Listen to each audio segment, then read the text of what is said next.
তো ফ্যাসিস্ট মুজিবের জন্মদিন উপলক্ষে যে আতশবাজি মানিক মিয়া এভিনিউতে হওয়ার কথা ছিল, সবচেয়ে বড় বাজেট দিয়েছিল এই ইসলামী ব্যাংক। ইসলামী ব্যাংক এই যে তাদের নিজের ব্যাংকিং সিস্টেমের টোটালটা তারা তোয়াজ করতো ফ্যাসিস্ট হাসিনার। তাদের মূল উদ্দেশ্য ছিল হাসিনাকে টিকিয়ে রাখতে হবে। ধর্ম কারো যাতে ব্যক্তিগত সম্পত্তি না হয়, কোনো রাজনৈতিক দলের একক ব্যক্তিগত সম্পত্তি যাতে ধর্ম না হয়, সেটি আমাদের মূল ফোকাস। কারণ আমরা দেখি যে ধর্মীয় লেবাস, গতকাল দেখেন একটি রাজনৈতিক দল, তাদের নাম হলো জামায়াতে ইসলামী বাংলাদেশ ছিল, তো সেটা অনেকটা মনে হইতো যে সেটা মনে হয় কোনো রাজনৈতিক দলের শাখা। যেমন আমরা বাংলাদেশ জাতীয়তাবাদী ছাত্রদল কোনো একটা জেলা শাখা, পাবনা জেলা শাখা, কুষ্টিয়া জেলা শাখারও মনে হইতো। তো জামায়াতে ইসলামী হয়তো পাকিস্তান, বাংলাদেশ, আর হারিয়ে যাওয়া ভাই 3 ভাই ইন্ডিয়া। বান্ডেল থাকলে প্রতি সেনমানিতে টাকা বাঁচবে। বিকাশ সেনমানি বান্ডেল কিনে জিতুন প্রতি লেনদেনে।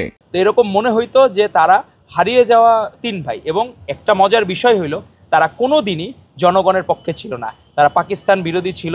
মৌদুদি যখন আপনার এই জায়গায় প্রতিষ্ঠা করলো জামাত ইসলামী 1941 সালে, 47-এ তারা পাকিস্তান চায় নাই, 71-এ তারা বাংলাদেশ চায় নাই, 24-এ কী চেয়েছিল, যদি ফ্যাসিস্ট হাসিনা থেকে যেত তারা নিশ্চয়ই আবার হাসিনার কোলে যেয়ে উঠত।